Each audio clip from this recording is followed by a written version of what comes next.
Welcome back. Let's now get our hands dirty with AWS Client VPN, Transitive routing over private link. Here in my AWS console, I am connected to the VPC hosting our AWS Client VPN. We'll call this the consumer VPC. Let's take note of the subnet associated with our VPN. This is where we'll deploy our private link endpoint later, once we've set up the endpoint service in a different AWS account. That other account will act as the producer, hosting the application that will be consumed by our consumer VPC. Our authorization rule currently allows access to the local VPC range 192.168.0.0/16. Routing is already in place for the local VPC CIDR. Now, let's jump over to our producer AWS account. Here, I'll create a new VPC that uses an overlapping CIDR with our VPN VPC.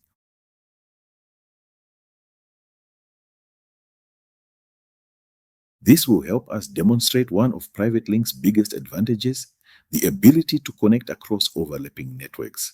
I'll name this VPC overlapping-VPC and assign our CIDR.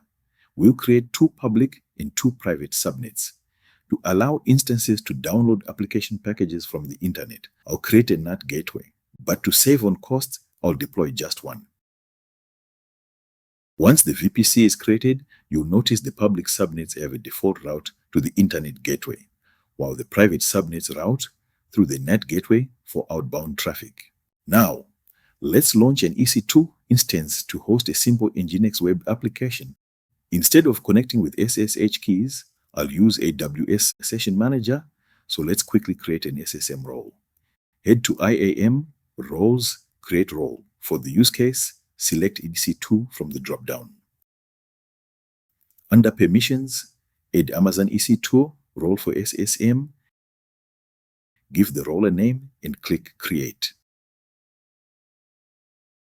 Now, back in our EC2 launch wizard, select the new SSM role under IAM Instance Profile.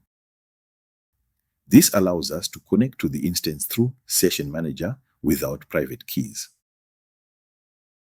Once it's running, select it and connect via Session Manager. Let's install Nginx. After installation, run the netstat command to check if it's listening on port 80. If it isn't, start the Nginx service, then run netstat again. You should now see it listening on TCP port 80.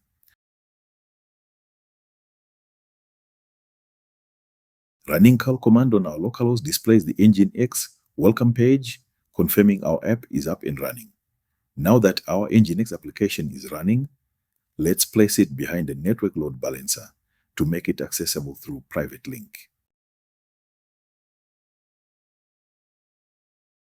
Select Network Load Balancer. Give it a descriptive name and set it to internal facing, since we'll be accessing it privately within AWS. Under Network Mapping, select our application VPC and select the private subnets. Open a new tab to create a target group. Set the target type to instances, give it a name, ensure the app VPC is selected, and choose HTTP as the health protocol, since our app listens on port 80. Proceed to register our EC2 instance as a target, then create the target group. Back in the Load Balancer Creation tab, refresh, select the new target group, create Load Balancer. Once created, check the target health. When it shows healthy, we're ready to continue. Now let's move to the Endpoint Services section. The endpoint service and the endpoint together form the core of AWS Private Link, which connects services privately over the AWS backbone network. Create a new endpoint service, give it a name, and select our network load balancer. I'll keep Require Acceptance enabled as a security measure to control which accounts can create connections to my service. Click Create. Under Allowed Principals, add the AWS account authorized to connect to the service. The format looks like this.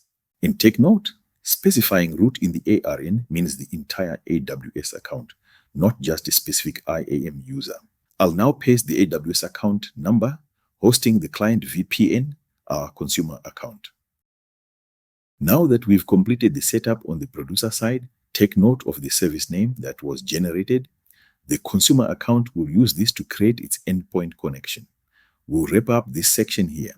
At this point, we've successfully created our test application and configured a VPC endpoint service in the producer account, powered by an AWS network load balancer. In the next topic, we'll shift our focus to the consumer account, which hosts our AWS client VPN. There, we'll create the interface endpoint to complete our private link setup, and finally test transitive routing using the AWS client VPN over private link.